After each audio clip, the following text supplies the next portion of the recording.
welcome in everyone to another episode of Clutch Scoops, playoff edition, week two playoff edition.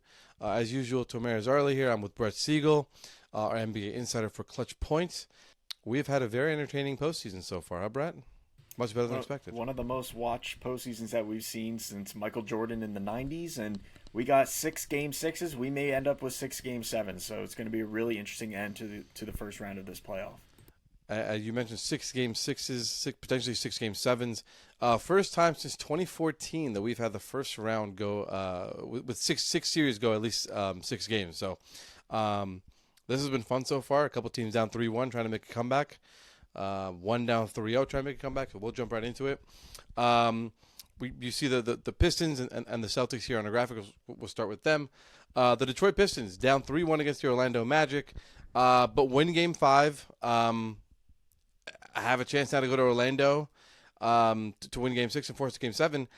Brett, I really don't know what to make of this series because I feel like Orlando is not your traditional 8th seed. I think coming into the year, if you had to ask people, I think given the trade of Desmond Bane, I think people would have ranked the Magic maybe higher than the Pistons as far as season predictions. And yet Detroit has not played to their potential. And probably a part of that is probably what Orlando is doing. But this series fascinates me because I really don't know what to make of it. I feel like both teams have played either really well but also really poorly. You can make a case for either one really winning the series. Yeah, and I think that what's interesting of what we saw in Game 5 is Detroit going up against the Magic without Franz Wagner made a big difference because his defense on Cade Cunningham late in that game in Orlando made a difference, and just his scoring ability, we know what he can do. He's a borderline all-star talent. And so you take him out of the equation, and now the Pistons have a little bit of confidence. We're still waiting to see when Jalen Duren's going to step up because he just has not looked good in this series at all. And as a result, the Pistons are left with hero ball. It looks a lot like how the Milwaukee Bucks have looked in the playoffs as of late, where they give Giannis the ball, everybody else gets out of the way. It's been that with Cade. They give Cade Cunningham the ball, everybody get out of the way, and it works at times. He scored, 43, 45 points last night, a Pistons playoff record. But can you do that 2 more times? Because you have to go to Orlando and do it, and then you have to come home in Game 7 and do it. So who's going to step up around him? Are they going to have guys make shots? Because they've been an awful three-point shooting team all year. They've played up to that standard. And then you have veterans on this team outside of Tobias Harris who aren't really stepping up. I haven't seen much from Duncan Robinson, haven't seen much from Caris LeVert. And at times, I think Caris LeVert has been unplayable. And I'd much rather see other guys on the court than him if you're the Pistons, especially a guy like Dennis Jenkins. So I don't know what to make of this series, Tomer. I really don't. I think that if Wagner doesn't play, and as of right now he's dealing with that calf injury, it's going to be tough for him to return in this series. But if he's out Game 6, obviously the Pistons are going to have the edge. But we've seen what the Magic can do, and if they can make this a low-scoring, brawl-type game defensively, they're going to have a really good chance to upset Detroit.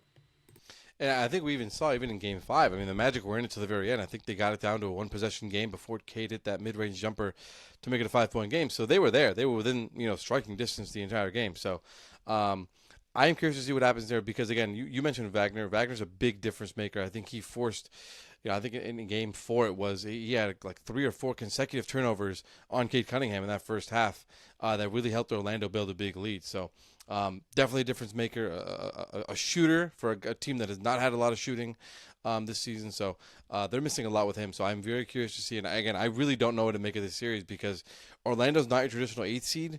And they haven't played like it. And Detroit, I feel like, has not played as well as they could have or as well as we've seen them play. So very curious to see what happens there. I want to move on to the Boston Celtics, another team that's, I think I had Celtics in 5. A little bit of that probably had to do with the fact that Joel Embiid's injury status is up in the air. I mean, he underwent an appendectomy 16 days before returning. It's just absurd timing to be able to return and play well. Philadelphia, to my surprise, came into Boston, won Game 5, and forced a Game 6 back at home. I don't think anyone had them winning that game. I don't know if you did, but I was shocked to see that turn out. Did you expect that at all? I did. And I said even before the playoffs started, I think that if there's one series where a playing team could go the distance with one of these teams, it's the 76ers. And it's not a knock to the Celtics and who they are. We know that this is a championship contending team. But the 76ers at the beginning of the year, and I'm going to go back to what we said 2 weeks ago, that team on paper was built to contend in the Eastern Conference. And when you look at their starting 5 from the last game with Joel Embiid healthy, that's a team that can make a deep postseason run. And so it all depends on if they're healthy. And right now they are. and we're seeing what they can do against the Celtics. But it all goes back to Embiid, not just with his health, but where he catches the ball on offense on the court. Can he get to that free throw line extended, the 17, 18-foot range, or is he going to continue to play on the perimeter? If you're the Celtics, you want to push him out to the perimeter, force those jumpers, because A, he hasn't been knocking them down, and he's less threatening when he's shooting the ball. When Embiid gets the ball in space at that 17-foot line, the Celtics don't have anybody on their roster that can guard him. They have to double, maybe even triple him at times, and so it's going to open up shots for Paul George, who's been shooting with confidence. It's going to open up shots for VJ Edgecombe. It's going to open up Tyrese Maxey driving lanes and cutting lanes. So I think that's what makes the 76ers such a dangerous team, and I'm just going to say it, Tomer. I think that they're going to win Game 6 against the Celtics. Ooh, spicy.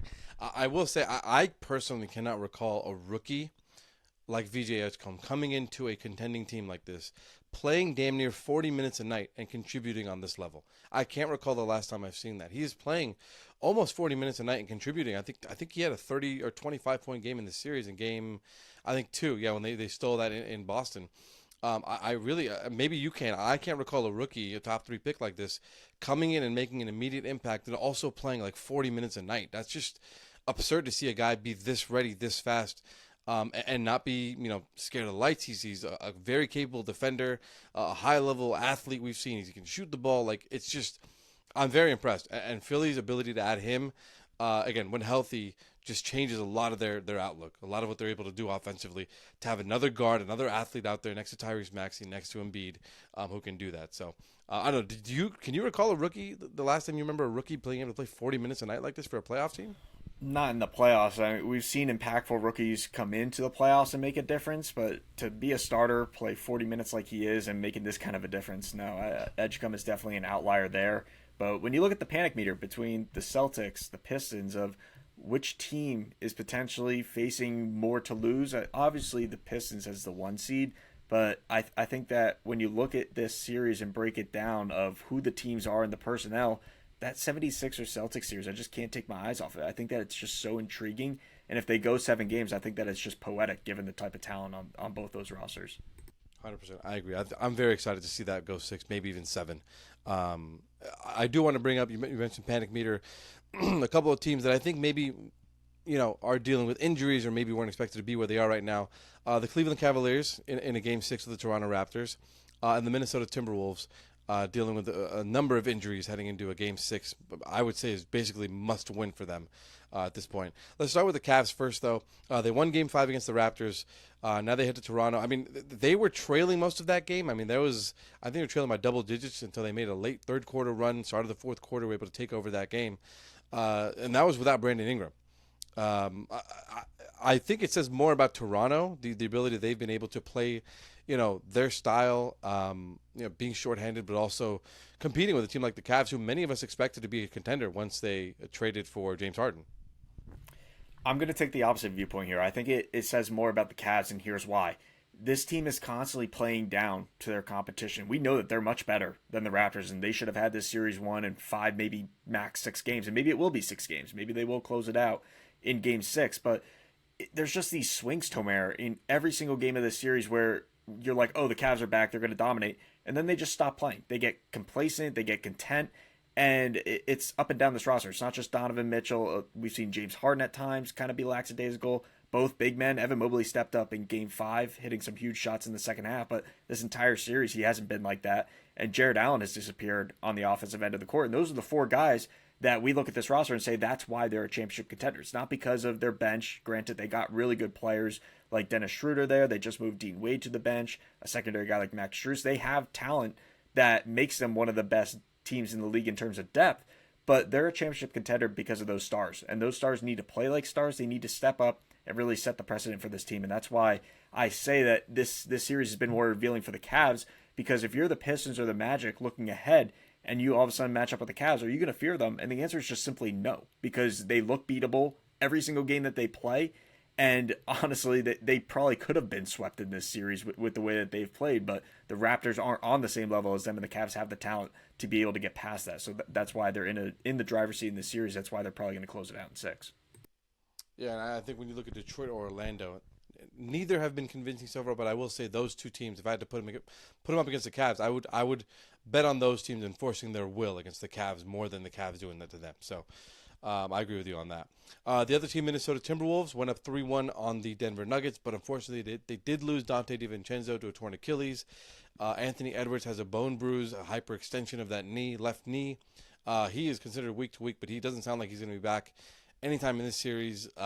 Probably late second round if they're able to get that far. That's a team that's just a brutal one because injury luck is such a real thing. Just the ability to stay healthy, and I think through the first 4 games, it was pretty evident who was the better team in this series, despite Denver not having Aaron Gordon or even Peyton Watson. I think the Wolves just played a brand of basketball that punked the Nuggets. Frankly, I think they embarrassed them multiple times, including on their own home floor. And to me, it felt evident who the better team was. And now, again, injury luck is a very real thing. It's looking like there's a very real chance the Nuggets will be able to advance out of the series. Again, there still is a Game 6, but it feels like they'll be able to advance if they can take Game 6 here because they're the healthier team at this point. They have Nikola Jokic. They have Jamal Murray. The best players are on that team right now. Do you agree with that? I do, and there's more injury concern for the Timberwolves with Ayo Dosunmu. He's questionable for this game, and we're waiting for an update there. I think he has some kind of like calf soreness or something they said popped up, or knee soreness popped up on the injury report today, and so he's questionable. And if he's unable to go, they have literally no scoring outside of Julius Randle and Jaden McDaniels. They'll be lucky to maybe score 80 points against the Nuggets. Granted, the Nuggets aren't good defensively, but they just don't have anybody that can just score the ball. So that's the main concern for the Timberwolves right now, that they're going to have to slow this game down, muck it up, and just try to dig out a win at home and rally behind their crowd, because if they don't and it goes to Game 7, Denver's going to win that easily. But the one team that's happy watching this series, it has to be the Spurs. They're sitting back in a lounge chair knowing that they're going to beat either one of these teams in 4, maybe 5 games. So I think that when you look at both sides of the bracket, I think that's just inevitable that we're going to see Thunder Spurs. And quite honestly, I don't think any of these Western Conference semifinal series are going to go longer than 5 games.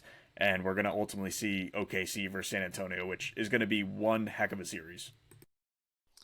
Yeah, I'm with you on that. It doesn't matter really who's coming out of that. I will say a healthy Anthony Edwards, if he's able to get there, would make that series much more interesting. But DiVincenzo just does so much for them offensively, defensively as a spacer. I think a bit of an underrated defender, on-ball guy. So, they lose a lot, and mostly because of their backups now are like Mike Conley and Bones Highland, who, no disrespect to them, they're much smaller guards who can get picked on, as we've seen in the past. So, definitely concerned there.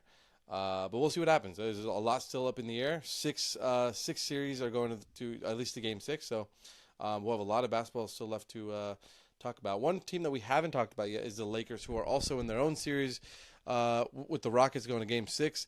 I think a couple of days ago when the Lakers went up 3-0, everyone assumed that the Lakers will, advance, and we could start discussing, when can Luka come back? When is he able to return? May have to hold your horses a little bit on that because the Rockets have won 2 straight. They have some confidence, some momentum.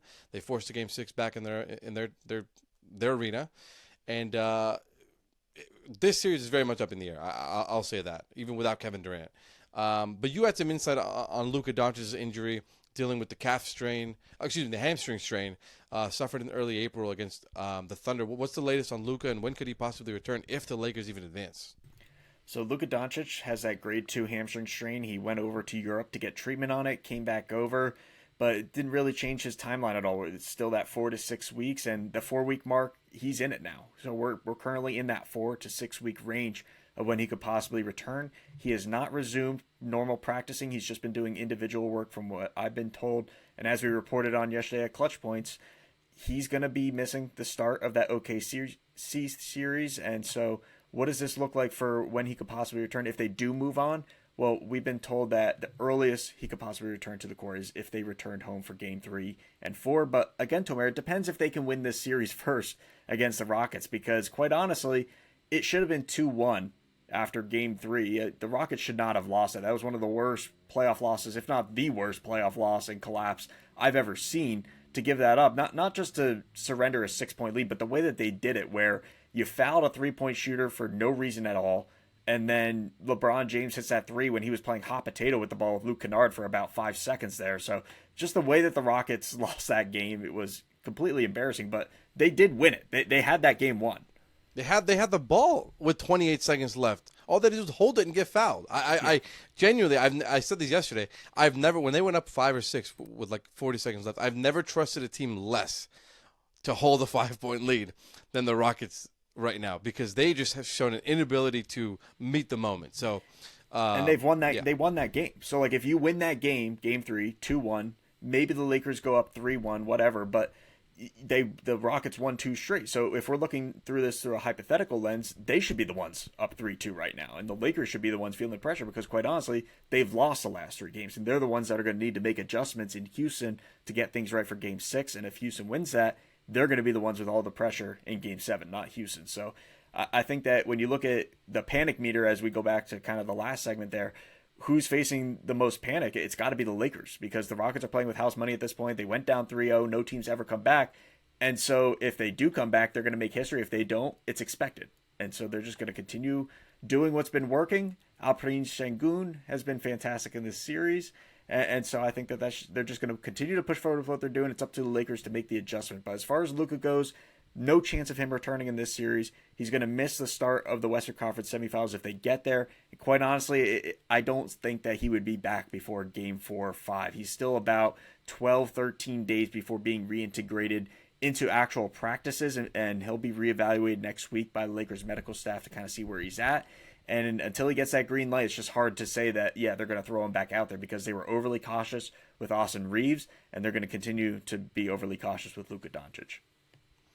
Austin Reeves, as you mentioned just now, Austin Reeves did return from a 3 to 4 week absence with the oblique strain. Played 34 minutes off the Lakers bench. Surprisingly, I didn't know he had that many minutes in him. Had 22 points, but shot just 4 of 16 from the field. 22 points on four made shots. Played well though, 22 points, 4 rebounds, 6 assists. Did have 3 turnovers. So obviously a big addition for them, and I'm sure he'll get better as the series goes on. So if he can find his rhythm a bit more, probably we could see the Lakers maybe close this out in Game 6. But that's the Luka update. It doesn't sound like he'll be ready anytime soon. And again, they'll be going up against an OKC team that is well rested, deep, have a lot of length. Like they can give the Lakers a lot of trouble even when they're fully healthy, as we've seen in the past. So Lakers have a lot of work cut out for them, but it starts first with the Houston Rockets here. It does bring us up to another topic though, which is if the Lakers are able to close this out and move on, or if they lose 2 more, LeBron James could be retiring. I think it's not a report or anything, but I think this goes back to Draymond Green's comment that he made. I believe it was on a podcast where he said that he believes this could be James's last season. This could be it for LeBron. Regardless of whether he wins or loses, he will retire at the end of the season. Brett, do you have the full quote? Yeah, so Draymond was recently appearing, I believe it was a show with Candace Parker and someone else on that podcast, but he said, this may be the last time we see this. LeBron could retire after this year. I would not be surprised if he retired it. And that kind of feeds in to all this rhetoric that we've been hearing, Tomer, of, well, Rich Paul hasn't really given a clear answer on LeBron's future. He said that he could retire, he may not. There's been reports about him not wanting this grand parade and signing off and all that. So where does all this kind of add up? Is it kind of pointing in the direction of LeBron actually considering retiring? Will he be back? Obviously, all the intel points to him playing another season with all these teams lining up to try to bid for him and to pursue him. We got the Warriors, the Cavaliers. Obviously, the Lakers are still going to be in the mix, and some other teams too going to try to reach out to LeBron and try to lure him their way, because at 41 years old to still be doing what he's doing in the playoffs, it's remarkable. And he's still a guy that can contribute to a championship level team. He can still be an all-star in this league, and just saying that, it's unbelievable to kind of talk about. But we don't know what LeBron wants. Ultimately, only him and his family knows, and he's spent over half his life in the NBA. He's a guy that has nothing else to prove. It's just a matter of, does he still have that will to go out every day and go through all the training and all the rehab and the body health that he does? Because this guy spends more time and more money on his body than any athlete out there. And so when you're doing that for 3, 4, 5+ hours a day, it's got to start weighing on you when you're seeing your kids grow up away from you. You're missing out on different things that they're doing in life. And So we'll see what happens. I think that there's obviously that possibility, as there's been for the last 5 years, that LeBron could just announce at any time that he's going to retire. I'll still believe it when I see it, but I think that there's definitely some smoke to what Draymond's saying here because he is one of the closest guys in the league with LeBron. Uh, I think the biggest part of that you hit on was the family aspect. I think he's been away for so long, and I think for someone who's had as many deep playoff runs, I think he made, what was it, 8 consecutive NBA final appearances from 2010 to 2018 or 19, whatever that was. So, that's a guy who spent a lot of time away from family, and I could see, that being the main driving point in him maybe retiring. That being said, I will believe it when I see it as far as LeBron not having a retirement tour. I mean, this is one of probably the most popular player in NBA history, if not, second behind Jordan. But he's done it for so long that, I mean, we've seen multiple generations of fans come and go and be able to watch him. I mean, it's just absurd to think about just how many people actually have watched him, throughout their careers. Players have come and gone, draft classes have come and gone, and he's still, the last man standing. So, I will believe it. I'll believe it when I see it. But I could definitely see this being his last one. But I think a guy like LeBron definitely does want, and probably deserves kind of a retirement tour to go through every arena, to get a standing ovation, to get that tribute video from every organization. Even the Boston Celtics would do it. Just to go out on that kind of high note. If they lose this series to the Rockets and they become the first team to lose a series up 3-0, there's no chance he's going to retire. He will not retire on that note. Nope, no chance. You're right. Yeah, that's a good point. I mean, hey, would you want to get swept by the Thunder though? I mean, is that a better way to go out? Either way, I don't think that he's going to retire. That's just my opinion. But if they lose this series after being up 3-0, there's a 0% chance he would retire. Yeah, I agree with you on that. This is the guy who deserves a retirement tour. That's all I'm going to say. Like, there's no question. Everyone in the league deserves a chance. Fans around the league deserve a chance to be able to watch him one more time in their arenas. And honestly, I think he deserves a chance to have one of those Kobe-like games where it's like, hey, you've spent 20 years passing, getting guys involved. Go shoot the rock 60 times and see what you can do. I want to see one of them. We talked about Steph Curry doing it one time. LeBron, as an all-around passer that he's been, go out there and just get points. Just go set a record. Try it.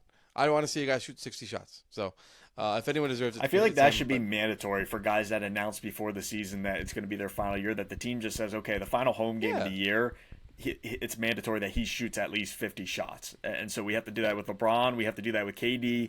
We have to do that with Steph and see which one of them can get to 100. Yeah, 100%. Legends like that have to go out like that. There's no other way. I don't know why we haven't been doing that, but 100% agree with that one. I do want to move on to another legend, Giannis, future Hall of Famer. The Grizzlies reportedly hired Taylor Jenkins. I mean, we had it last week just before our show. We had a Taylor Jenkins topic. We were discussing him being the finalist. You had insight on that. And then they... reports surfaced that they finalized a deal with Jenkins, or were finalizing the deal. It's been a week now. We haven't heard anything from the Bucks, anything from anyone else regarding that being finalized. I'm assuming that's still on track, but where do things kind of stand with Taylor Jenkins, and what does that mean for Giannis Antetokounmpo? Yeah, so there's really nothing to read into here. Everything's still on track. Taylor Jenkins will be the head coach of the Bucks moving forward. After our Thursday show, when the news broke, we released our intel story the following day of what this all means, what went into the Taylor Jenkins negotiations. You can check that out right now on ClutchPoints inside the Bucks hiring Taylor Jenkins and Giannis's future with potential trades there. But immediately after deciding to move on from Doc Rivers as their head coach, John Horst and ownership of the Bucks got in contact with Taylor Jenkins and his representation and immediately made it clear that he was going to be their top choice. They wanted to lock this up very quickly for Taylor Jenkins to be their future.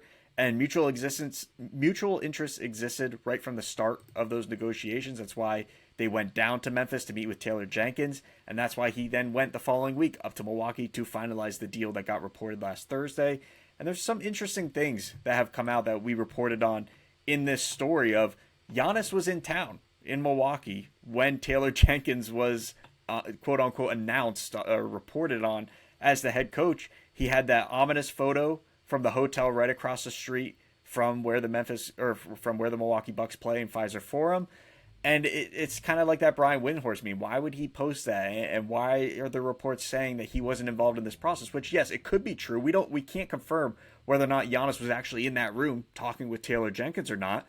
But is it believable to say that the Bucks reached out to Giannis saying, "Hey, we're going to talk to Taylor Jenkins," and he said, "Cool," because that's his guy. He knows Taylor Jenkins. They have a close relationship with one another. They have a high mutual respect for one another, and it goes back to Jenkins being an assistant on Mike Budenholzer's staff. He was there during some of Giannis's best seasons in Milwaukee, during his MVP season. So it's definitely something that raises your eyebrows, and it's definitely a pro Giannis move. Whether or not this was a move that ownership and John Horst made to try to appease Giannis and to tell him, "Hey, come back here, we can make this work," I would pump the brakes on that a little bit, because Taylor Jenkins was a guy that they targeted from the very start. I find it very hard to believe, after everything that's gone on with Giannis this season, that he would be as involved in this process as he was in 2023 when they hired Adrian Griffin.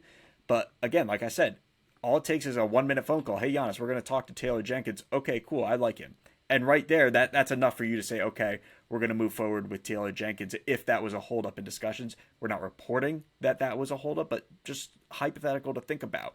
If Giannis was in town when this coach was reportedly announced as their next head coach, and we've known their relationship, it is plausible to believe that he was in that room. Not only was he in town, he posted that video of Pfizer Forum saying Deer District should be lit right now, or should be going crazy right now. And that was the same night, I believe, of the reported meeting with Jenkins and the Bucks. I think that was a Tuesday night, if I'm not mistaken. Maybe a Wednesday It was the same night. Yeah. So there's definitely some smoke there about them being in the same room, or being in the same area, and likely having discussed something there. So. And again, even if the Bucks do plan to move on from Giannis, that's something down the line. He's said he wants to stay in Milwaukee, and maybe he's just saying that. I don't know. But for a franchise star, I mean, this is how you treat a franchise star. You keep him involved in things. You make sure he has a say, and you try to work with him on different things. And if the time comes and he does request a trade, then he does request a trade. But Taylor Jenkins is still a fantastic coach, as we've seen in Memphis, and Milwaukee will be set regardless. I am curious to see how this offseason plays out, though, because Milwaukee has an opportunity to build around Giannis a little bit, make some moves here, and try to build with a new head coach. And so, clearly Doc Rivers was not that guy, but they have a chance here. So Taylor Jenkins hired by the Bucks. This latest week of silence isn't anything to nothing to make of this. But there are some coaches who could be on the hot seat, or could be looking at some changes. We've seen a couple so far. James Borrego with the Pelicans has been out. Doc Rivers with the Bucks obviously lost his job, and then replaced him with Taylor Jenkins. We've talked a lot about guys like Jamal Mosley possibly being on the way out. Orlando has since stunned everyone, I would say, and gone up 3-1 on the Pistons. And if they win that series, it feels safe to say that Mosley will be back. Again, nothing is for sure in this business, but it feels kind of safe to say that he'll be back, especially we don't even know what happens in the second round. They could upset whoever comes out of the Cavs-Raptors series and make a conference finals. At that point, you're bringing Mosley back. But there are some guys who have been reported who could be replaced, who could be on the hot seat. A lot of it depends on playoff success. Some still up in the air. I will start with Tiago Splitter. The Portland Trailblazers obviously eliminated from the playoffs.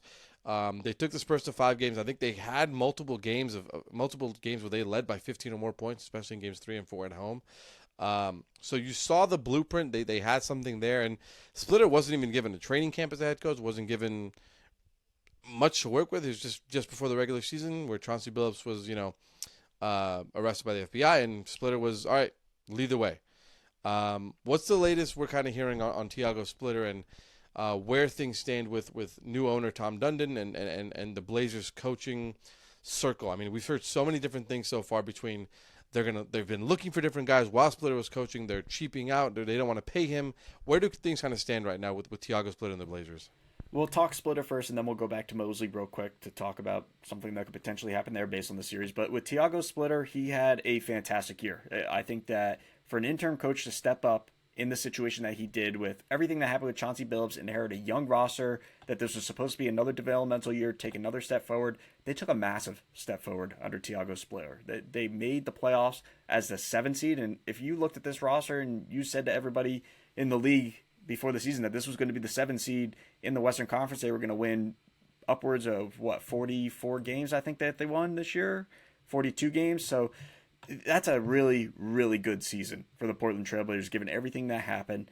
And Tiago Splitter has the support of the locker room. All the players have come out and said how much they love playing for him and that they hope that he's back. Matisse Thybulle just said it today in their exit interviews that he did a hell of a job and that he wants him back as the head coach.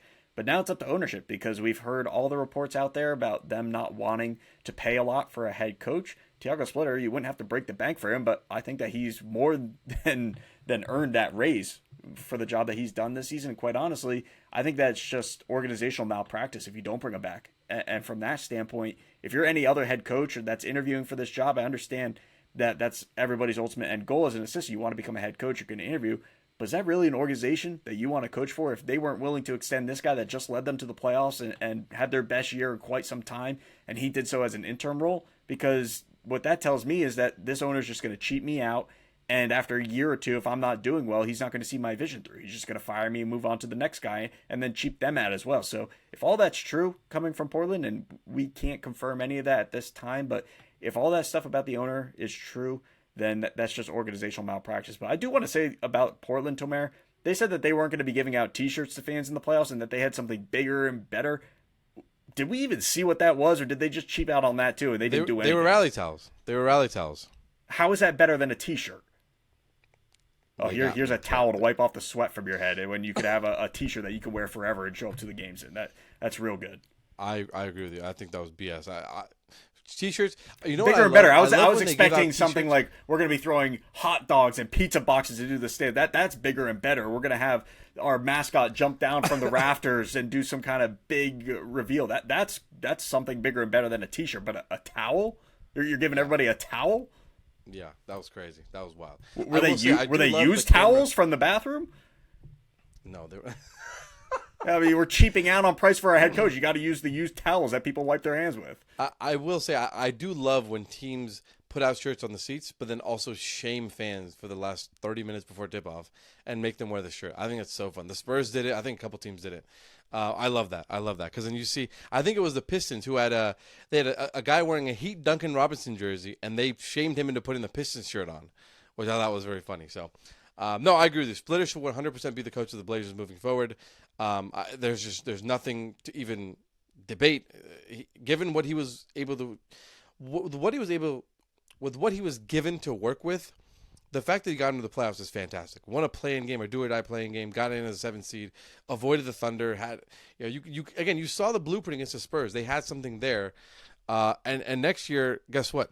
They're supposed to be adding Damian Lillard. That team should be a lot better next year. I'm excited to see them, and hopefully it's under Tiago Splitter. Before we move on to Ime Udoka and the Rockets, what did you have to add about Jamal Mosley and the Magic?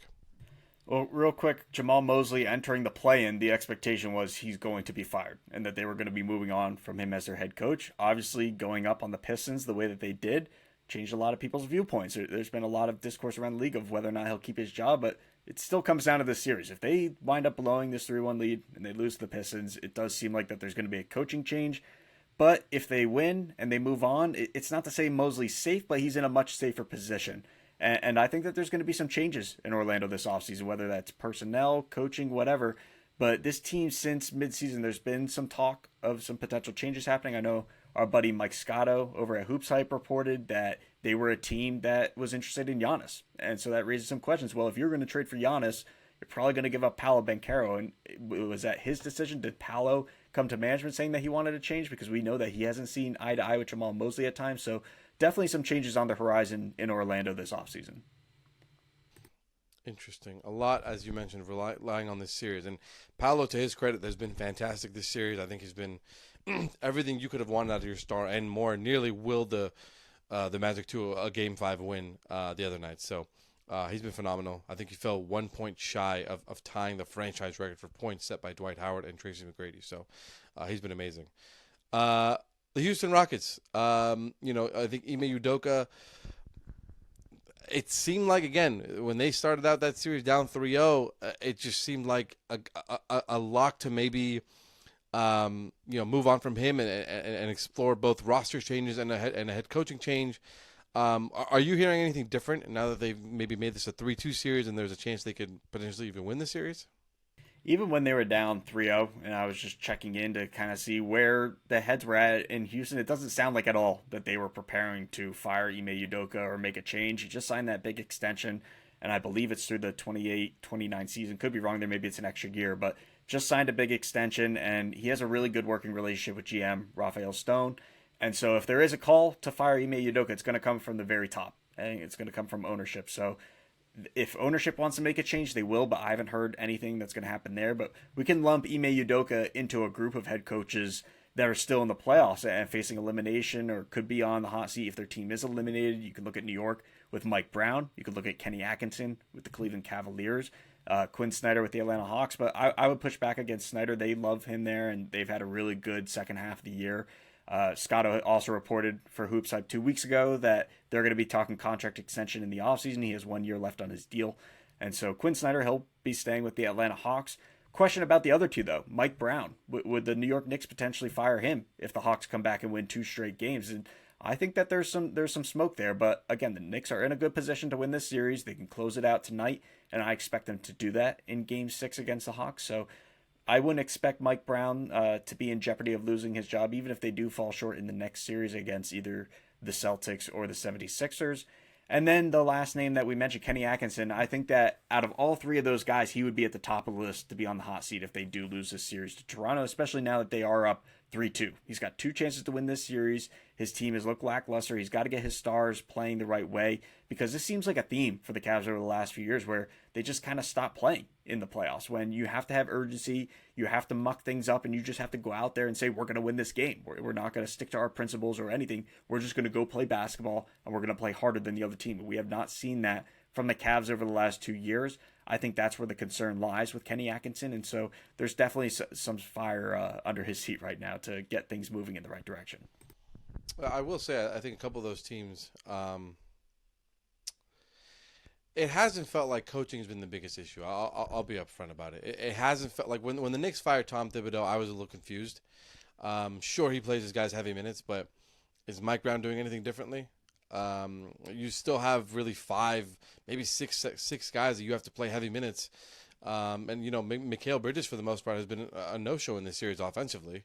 You haven't gotten what you need from him offensively, so it's not like Thibodeau. And look what you gave up for Mikal Bridges. Look, you gave up all those assets for him, and he's giving you nothing, and you can't blame the coach for that. Yeah, so on some level, I can't really fault the coach. JB Bickerstaff with the Cavs, I think he had them playing very, very well, and he was let go. And you can make a case that, okay, they weren't highly motivated under him. Well, what's the excuse now? Because they're playing the same exact, you said, playing down to an opponent's level. We're still seeing that. I mean, you got James Harden, and frankly, there should be no reason, to my opinion, this should be a 6-game series right now. I mean, Cleveland is clearly the better team, the more offensively potent team, the better defensive team. Like, Toronto has done a lot, to stay in this series. But like you said, I think this says both a lot about Toronto, but also a lot about Cleveland, like you mentioned. So I'm not sure how much coaching really matters in this instance, and I know that it's the first scapegoat to kind of go. Everyone kind of looks at the coaches right away, but at some point we got to look at the multimillionaires on the court who are supposed to get it done, and some of them just aren't getting it done. So you can switch coaches all you want. You can fire Mike Brown and still have to pay. I don't know if they still have to pay Thibodeau after this year, but Tibbs, Mike Brown, and whoever your next coach is. But at the end of the day, the guys on the court are the ones who are getting it done. And so I'm not sure how much that changes. Any other coaching insight before we move on to our final topic? I think we're good to move on because everybody is talking about the NBA draft reform. We have the lottery coming up in about a week and a half, 2 weeks on Mother's Day in May. And it won't take effect this year, but we're going to maybe see some major changes that are going to be voted on at the end of May in that Board of Governors meeting. Yeah, this is still a proposal, nothing final. And before we go into our thoughts on it, we'll explain it briefly. They call it the 3-2-1 proposal, 3-2-1 system, which basically gives 3 lottery balls to the teams that finished not in the bottom 3. So the bottom 3 teams will have a 5.4% chance of landing the number 1 overall pick and be subject to what's called a draft relegation, which prevents them from I believe you're also not able to pick number one in consecutive years. But you're able to pick. Hold on, I have the chart in front of me. I'll open it up real quick because this is actually so confusing to me. Well, right there's the number one yellow flag for me. Yeah. Everybody's so confused about this system that it just creates confusion. So picks 4 through 10, the fourth worst record to the 10th worst record, will have an 8.1% chance of landing the number one overall pick. The worst record to the third worst record, so the bottom three teams record-wise, have a 5.4% chance of landing the number one overall pick. And then teams 11 through 14th also have 5.4% chance of landing the number one overall pick. And then the loser of the 7-8 play-in game, so basically the 8th seed, will have a 2.7% chance of landing the number one overall seed. So essentially, I mean, right now, as it stands, the bottom three teams have a 14% chance of landing the number one overall pick. So they lose about 9% in odds to land the number one overall pick. And then on top of that, the teams who are in the top three are subject to what was called a draft relegation. So you can't pick. You can drop all the way down to as far as 12th if you finish with one of those bottom three picks. And then no one else can fall further than 16th. On top of that, you can't pick. Let me get this wording right. You're not able to win the number one pick in consecutive drafts, nor can you also get 3 consecutive top 5 picks, which is just absurd to think about for teams that have to rely on the draft. And on some level, their only avenue to improve is the draft. We're talking teams like the Kings, teams like the Jazz, teams like the Grizzlies. Like they're not a hot free agency destination, so they're going to rely on the draft. The fact that they're not, a lock to at least get a good player in the draft is just absurd to me. And some examples, we have here from, I believe it was Tom Haberstroh, but some examples of, if this rule where you can't win the top pick in consecutive drafts or not be able to pick in the top 5 in 3 consecutive drafts, that would have prevented the Spurs from having Wemby, Castle, and Dylan Harper. It would have prevented the Pistons from having Cade Cunningham, Jaden Ivey, Asar Thompson, and Ron Holland. It would have prevented the Cavs from getting Evan Mobley, Isaac Okoro, and Darius Garland. And it would have prevented the Rockets from getting Jalen Green, Jabari Smith Jr., Amen Thompson, and Reed Shepard. All those teams now are playoff teams. I would say none of those teams are hot free agency destinations outside of maybe the Rockets. All those teams needed the draft. I mean, we saw the Spurs, they weren't bottoming out, but they didn't really have a future. They had DeMar DeRozan. They were trying to figure out what their future kind of looked like. They traded Dejounte Murray. They made the big change because they landed Victor Wembanyama, number 1 overall, and then they got Stephon Castle and Dylan Harper in consecutive drafts. Same with the Pistons. They're number 1 seed because they got Cade Cunningham. They were able to get off Jaden Ivey and add Asar Thompson. But, these teams developed through the draft. And so through this proposal, you wouldn't see these teams be able to get some of these guys. And so essentially the 3-2-1 is that teams 4 through 10 get 3 lottery balls. The 1st through 3rd and the 11th through 14th get 2 lottery balls, and the loser of the 7-8 playing game get 1 lottery ball. I know I didn't explain that as well as I could have, but it just goes to show how complicated this whole thing is. Before I give my take on it, Brett, I know you love to give your take on draft lottery proposals. What you got for me on this one? Well, I'm going to give you the viewpoint from executives and front office personnel that I've talked to over the last few days and just getting their head of where it's at with this new proposal, what they think of it. And quite honestly, Tomer, the feedback that I've received is that to fall to the 12th pick, potentially when you're the worst team in the league, is just way too far. They think that this should be top 10 at minimum. Some even saying that it should just be top 8 if they are to move forward with this proposal, where if you're the worst team in the league, you can't fall farther than 7 or 8, which makes sense because if you pick 12th, you have no way to really improve. You're just banking on the fact that you can maybe pull off a trade, but think about how many assets in the future that you're going to have to sacrifice just to get one good player to try to up your chances of winning. So I agree with them on that. I think that it definitely really hurts teams that need help. And when we look around the league, there's plenty of those teams. The Brooklyn Nets are one of them. They need help. They need a top pick to be better. And now you're basically telling them that, well, because you're not good and you don't have good players, you're now put into a lottery. So I think that it still needs to be revised a little bit, whether you group them, whether it's 1 through 5, the worst records, you group them and they all have the same kind of odds, or you play around with it a little bit. I think there's still some work to be done, but quite honestly, we're talking about flattening the odds here for certain groups and teams that are 4 through 10, they have the best odds. Why not just flatten the odds across the board? We did that once before in the NBA. And if you're going to try to stop tanking, you're never going to completely abolish it at any level if you're still having this ranking system. And what I mean by that is the teams that are the 9th and 10th seeds have a better chance to get the number one pick in this proposal than the losers of the 7-8 playing game. So if I'm looking at that, and for example, I'm a team like the Blazers this year, what's my incentive to win? Why would I want to go to the playoffs knowing I don't have any chance to really win a first round series against the Spurs or the Thunder, but I do have 2 ping pong balls now compared to the Wizards who are going to have 2, and I could wind up with the number one pick, and that completely changes your outlook moving forward if you're the Blazers, if they ended up with like AJ DeBonta. So you're not stopping tanking, you're basically moving it. You're now saying you're not going to see tanking from the worst teams in the league. You're going to see tanking from teams that you want being in the playoffs, and I think that's a major concern. Yeah, I mean, I think, again, I've mentioned this before. I feel like we're losing the plot on what the point of the NBA draft lottery is, what the point of the draft is. And that's to get, I know it's an entertainment product, but you can't have teams that are just given impossible odds at landing talent when they're already not a free agency destination. And I do, I'm sorry, Tamara, I'm sorry to cut you off, but I do want to say this too. They said that this is only going to be a tentative proposal, what they vote on at the end of May for the next 2 years until the new CBA agreement in 2029. So you may completely alter the course of this league by changing the rules for this instead of just flattening the odds and trying to come up with a solution over the next 2 years. Yeah, the point of the draft is to get talent to bad teams. Like I on some level, I don't understand why we're not doing what the NFL is doing, where the worst record gets the number one pick, and we just go with that.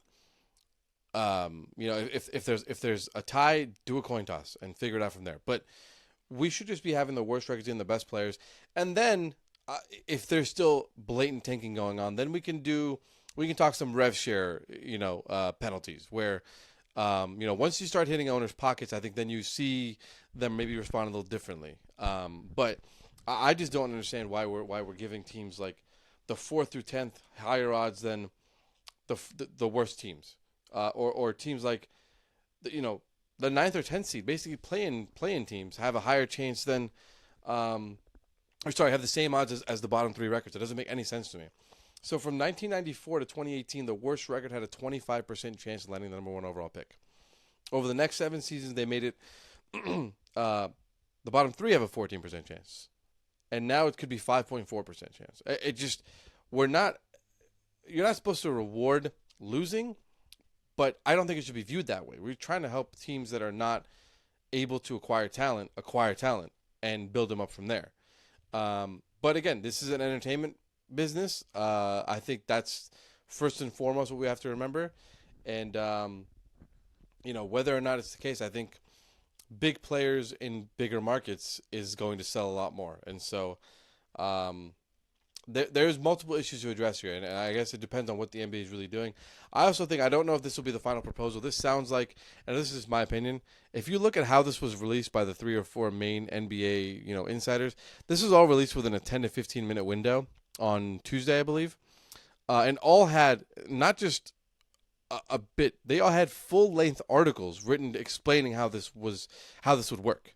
So this wasn't hey, we just got this from a source. This is, planned out and sent down the wire to deliver to fans to kind of, again, I think what we've seen under Adam Silver is to kind of gauge their thoughts on it, see what they think about the new NBA draft proposal. And so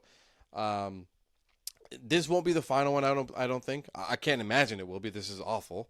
But it will be something on this level. If I had to guess, it will be something like this. Maybe they, like you said, teams of the bottom 3 record could finish maybe, at worst 8th overall.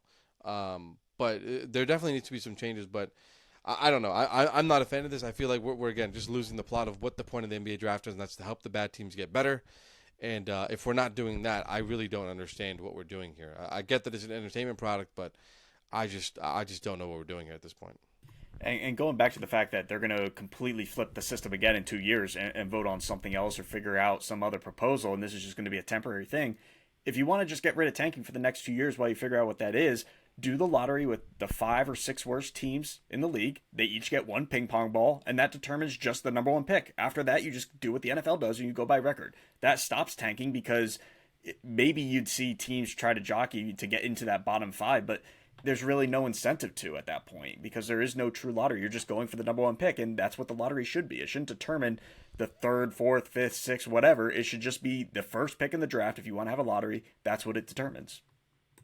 And again, like from 1994 to 2018, the worst record had a 25% chance to land it. Second worst had a 20% chance. Then 15.6, then 11.9, then 8.8. So like I don't know. I just didn't see any issue with that. Flattening the odds in the first place to me was a bad idea. And I don't know. I don't understand it, to be honest with you. I really don't understand it. You can complain about tanking all you want, but I think flattening the odds has contributed to tanking because of the ability to have a higher chance of landing a better pick. I don't understand it. I really don't like this proposal. I know I'm not alone. And if you have to take this long to explain a proposal and the penalties of it and who can and can't, you've overcomplicated it. And you've lost the basic common fan who doesn't want to have to think and figure out and, do a bunch of read a bunch of think pieces about how to get this. They want to be able to see. The NFL's the easiest. You have the worst record. You have the best pick. It's that simple. And so on and so forth. So, like, part of me thinks that would be the easier way. And I just don't know why we haven't adopted that yet, but I don't know. It seems like the NBA wants to complicate things for no good reason. So I'm out of words. We'll have plenty of lottery stuff to talk about over the next few weeks because I'm sure that there will be more proposals that come out between now and the end of May. And obviously, draft content is going to be picking up. We're going to have plenty of content here at Clutch Points moving forward. Next Monday, a few days from now, we're going to be releasing our first Big Board 1.0 with plenty of draft intel on the prospects that you need to get familiar with before the draft combine. And then the week of the draft combine and after the draft lottery, we're going to have our first mock draft 1.0 filled with tons of info as well. So plenty of draft stuff to talk about, plenty of draft lottery stuff to talk about on this show as well, Tomer. And I think that we're going to be talking about many more proposals moving forward. Yeah, I mean, we're 10 days away from the draft lottery. So we're going to find out a lot. We're going to see a lot of movement after that. A lot of reports, a lot of, teams calling other teams about players and all that. Someone in the comments said there should be a tournament for draft position from teams eliminated from playoffs. The Rebuild Rumble. I'd be in favor of that. Maybe like a playoffs of the worst teams, and then kind of get the number one level pick from there. That'd be funny. Yeah, I mean that's it for our episode. Appreciate you guys tuning into our weekly mini rant sessions. I feel like we're getting a lot off our chest in these episodes. But also, joining the insight that we provide and some of the intel. So appreciate you guys as usual. Please subscribe, like all our content on YouTube, on Twitter. If you have any questions, feel free to hit us up in the chats or hit us up on Twitter, whatever. I know Brett loves engaging with all of his fans. Loves it. I do as well. We'll see you guys next week. That's Brett Siegel, Tomer Azarly. See you guys.